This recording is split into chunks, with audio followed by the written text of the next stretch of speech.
Bonjour à tous, bienvenue. Oui, ça faisait longtemps. M2Yo enfin de retour. Certains d'entre vous m'ont attendu patiemment et d'autres un peu moins. Mais bref, je vous remercie d'être là au rendez-vous. Aujourd'hui, voilà, après nos péripéties qu'on avait vues dans la vague 5, et ben, hop, on part sur la vague 6. Il y a eu l'entre-deux-vagues et puis d'autres choses, tout comme il y aura après, bien entendu. Je ne laisse rien tomber. Simplement, avant de démarrer, je vais vous expliquer la raison pour laquelle il se passait énormément de temps entre les vagues 5 et 6 pour moi. Tout simplement, j'ai publié un nouveau livre que je vais vous présenter là, très rapidement, même si c'est pas sur un sujet motu. Et puis, voilà, tout ce qu'il y a là derrière, le temps voilà, de faire le ménage, en fait, d'installer une bibliothèque digne de ce nom pour pouvoir exposer mes livres, ceux que je publie moi, et puis ma passion pour la bande dessinée et bien entendu les maîtres de l'univers. Dans cette vague 6, du coup, on n'est pas sans reste, hein, ça valait le coup d'attendre puisque on va avoir vraiment des choses extraordinaires, on va tout passer en revue, notamment voilà, nos personnages principaux ici, et puis deux packs, notamment celui-ci qui me tient particulièrement à cœur, car je le dédie à ma maman, celle qui me l'a offert, c'est son dernier cadeau avant de nous quitter, et du coup c'est quelque chose que j'ai vraiment ancré dans mon cœur. Voilà, je vais vous faire du coup le tour du propriétaire. On commence par ici, donc voilà, la fameuse bibliothèque Marvel, Motu et autres se présente voilà, donc sur un grand établi très solide, tout renforcé en chevron. Si vous avez besoin, si vous souhaitez vous aussi construire une bibliothèque badass comme celle-ci, contactez-moi. Je suis tout cœur avec vous pour vous aider et je peux vous apporter des conseils. Voilà, donc sur ce point-là, c'est avant tout des bandes dessinées Marvel Comics, bien entendu.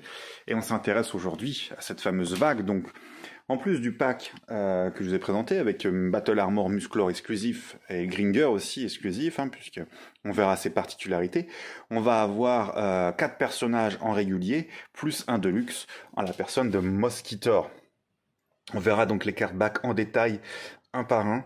Sont plutôt sympas, des figurines assez réussies, enfin toutes réussies, bien que effectivement ouais, Mosquitor légèrement, il n'y a pas de controverse là-dessus, personne ne s'est plaint, mais moi j'en suis pas satisfait à 100%, je vous en parlerai en détail.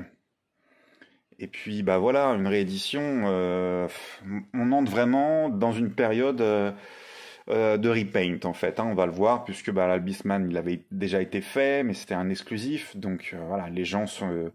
les fans se rattrapent au vol avec cette figurine qui n'a rien à envier à la figurine orange du PowerCon. Hein. Elle est vraiment super. J'adore justement son épaulière. Une épaulière de hockeyeur. Hein. Il doit soutenir le Canada aussi. En jaune comme ça. Super d'ailleurs. Oui, on en profite hein, pour saluer hier la belle victoire. Regardez-moi ça, un vrai t-shirt, un vrai chandail, comme disent les Québécois. C'est pas le Canadien de Montréal, c'est la vraie équipe de Montréal qui a gagné le tournoi des 4 nations. Juste hier, ça fait plaisir. Ouais, vous reconnaissez ceux-là, et puis ceux-ci aussi, que j'ai pas encore fait de vidéo, mais bon, chaque chose viendra en son temps. Du coup, oui, voilà, c'est à cause de lui, chers amis. J'ai dû travailler dur, écrire, corriger, recorriger, me faire aider d'un ami. Eh oui, notre bon Rodolphe. Eh ben écoutez, n'hésitez pas à le contacter pour le féliciter pour son travail. Si vous avez fait l'acquisition de ce livre, vous devez obligatoirement apprécier le travail qu'il a réalisé. C'est lui qui a réalisé la couverture ainsi que ça. Je vous montre très rapidement. Et puis merci aussi à tous ceux qui m'ont suivi, toute mon équipe en fait, qui m'ont suivi donc après la fin de l'aventure Dinosaures, Préhistoire et Fossiles, hein, dans lequel j'ai œuvré dans différents magazines, mais bon le dernier c'était Paléo, pardon, le dernier Paléo. Bah voilà, j'ai quelques membres de l'équipe qui me suivent dans mes aventures. Du coup, 10 ans de journalisme spécialisé dans la paléontologie, et aujourd'hui, voilà, Antoine Lacroix, Vélociraptor, hop, 100 ans après la découverte du plus célèbre Dromaeosauridé. Donc la Dromaeosauridé, ce sont la famille qu'elle appartient, ces grosses dindes, hein, puisque Vélociraptor, c'est jamais qu'une dinde avec des dents. Et du coup, bah ouais, franchement, beaucoup de travail et plus de 50 publications scientifiques épluchées en américain, vulgarisées, pour sortir ce livre en couleur. Et d'ailleurs, c'est le livre à ma connaissance, hein, et j'ai vraiment beaucoup travaillé dessus. J'ai fait des recherches. Le plus complet sur Vélociraptor au monde, en fait. Hein. Il n'y en a pas, même en anglais. J'ai pas vu de livre aussi complet sur Vélociraptor. J'en suis très fier. Et donc malheureusement, là, j'ai pas de support publicitaire, donc je vais pas vous cacher que les ventes se passent pas super, mais les personnes, j'ai déjà des retours et on me félicite pour la qualité de ce travail, donc j'en suis vraiment très content. Ça valait le coup d'attendre. Et puis ici, là, voilà, donc on voit pas bien, j'arrive pas bien à faire le point, mais notamment une des personnes qui m'a félicité, c'est la personne qui signe ce paragraphe, le docteur Nizar Ibrahim. Regardez sur Google un peu qui c'est. C'est une star entre guillemets mondiale de la paléontologie. Et puis Rodolphe, hein, je reviens dessus, ce bon Rodolphe, qui a notamment signé deux autres illustrations que j'adore, dans le style que je lui ai demandé, le style, pas n'importe lequel, hein, le style livre dont vous êtes le héros. Et ces illustrations sont plus que réussites. Allez, j'en montre une rapidement là. Alors ça, c'est pas un vélociraptor, bien entendu, c'est une cigogne géante qui se nourrissait de... Il y a le nom en dessous, hein, je vous laisserai faire vos recherches. Et puis, non, voilà, franchement, merci à toi Rodolphe, travail extraordinaire. Soutenez-moi si vous voulez me soutenir, moi, il n'y a pas de souci, comme vous le savez, hein, les pouces bleus et tout ça, je m'en moque un peu. Mais si vous êtes curieux de la paléontologie de Vélociraptor et que vous voulez me soutenir, voilà, 17 € sur Amazon, il n'y a aucun problème. Hop là, si, le problème c'est le point. Donc vraiment c'est cool. Et notre toute nouvelle maison d'édition, une maison d'édition associative, les restes du secondaire. Le secondaire étant l'ère des dinosaures. Comment ça va toi? Skeletor en phase. Tout est en place ici, il y a même des choses qui n'ont rien à faire là. Un backgammon, qu'est-ce qu'on a d'autre? La tour d'Eternia, bien entendu. J'ai aussi pris le temps, et c'est important, ceux qui sont propriétaires de cette litho, faites-le. Encadrez-la. D'accord? Ça coûte un peu de sous. Mais un encadrement digne de ce nom. Voilà, je peux aussi vous recommander des adresses pour le faire, mais c'est très important. C'est vraiment important. Elle risque de s'abîmer sinon, et puis aussi elle reste en carton, elle n'est pas mise en valeur. Donc voilà, moi j'ai j'aurais pu la mettre plus haut, c'est vrai, mais je l'ai fait exprès de la mettre derrière. Je veux pas non plus, parce qu'après je vais rajouter quelque chose ici, bien entendu. Donc un petit Procrustus. On retrouve le tapis d'Art of Eternia, qui est bien en valeur aussi dans cette tour Viper Tower, et ce mec-là. Donc de ce côté ici, en fait, on n'est plus, il y a aussi du Marvel, mais c'est plus les BD franco-belges. Moi j'aime bien, donc les Tintins, les Dos Toilés, des vieux Lucky Luke, des éditions originales, pas mal de choses. J'ai plus de 20 ans de collection de BD, hein, et j'en suis très fier. Et du Motu. Et puis celui-là, on le retrouve là, encore une fois. Oui, j'en ai deux, donc si vous en voulez un, contactez-moi avec un peu de chance. Bon, on peut trouver un arrangement, hein, je suis pas... L'Avaxis, on revient dessus. Il y aura aussi donc ce Eternian Palace Guard, qu'on va vraiment regarder ensemble, bien entendu. Et puis, revoilà nos cross-sell art, plus en détail.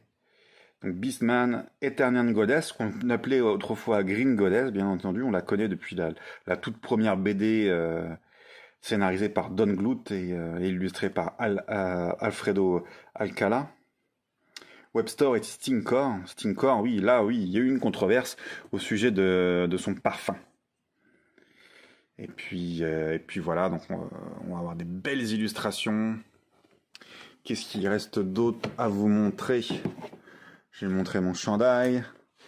J'ai quasiment tout montré. Il me reste ça qui était là. Vous connaissez cette boîte. Hop, et un jour, j'en ai une trentaine à vendre. Hein. Un jour, je vous les sortirai, c'est promis.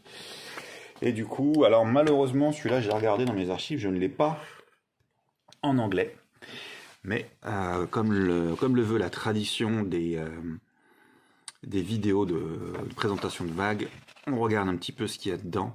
Et donc du coup là il y a du Fekor, il y en a plusieurs des Fekor, et on voit Musclor aux prises avec cet androïde, hein, tout simplement, accompagné de Webster. On voit Beastman et avec cette créature qui était apparue en 2002 par les productions Mike dans le dessin animé. N'oublions pas que Beastman a un pouvoir psionique qui peut utiliser pour les animaux volatiles ou mammifères de la jungle. Ça ne marche pas sur les poissons ou mammifères marins, pas à ma connaissance. Donc voilà, Musclor, c'est la bataille, boum. Qu'est-ce qui se passe derrière? Skeletor est content, il semble avoir récupéré l'épée du pouvoir, Stinkor s'en mêle. Adam n'a pas l'air très satisfait de cette odeur, ainsi que la Green Goddess, Eternian Goddess, pardon. Adam au sol, on le réveille, et puis qu'est-ce qui se passe là? D'un coup, il soulève une montagne. J'aurais vraiment besoin des textes là-dessus, on ne pige rien. Le château des ombres qui fait très classique, pour le coup. On est déjà à la dernière page, donc voilà. On ne sait pas trop comment Musclor récupère son épée, mais voilà, j'ai le pouvoir à la fin. Et les cross-sellard version euro. Oui, donc c'est des dessins, c'est une suite de dessins et non, j'essaierai de faire un échange avec quelqu'un, mes connaissances états-uniennes pour trouver les ou n'importe qui d'autre en fait. Hein, si vous l'avez en VO, j'en ai plusieurs en version européenne à échanger. N'hésitez pas. Voilà, chers amis. Donc du coup, une vidéo assez brève pour vous présenter cette magnifique bibliothèque et cette vague 6 à venir. On se retrouve du coup, vous me connaissez, dans quelques jours pour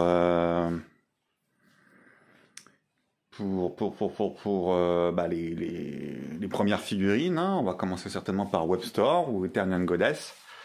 Et puis voilà, et donc aujourd'hui 18, aujourd'hui le Canada a gagné le 19 février, donc aujourd'hui on est le 20, et demain, aujourd'hui on est le 21, pardon, et demain je suis en dédicace, donc la vidéo est publiée ce soir, demain je suis en dédicace à la librairie Rougier Play, Gare-Lamartin, Reims.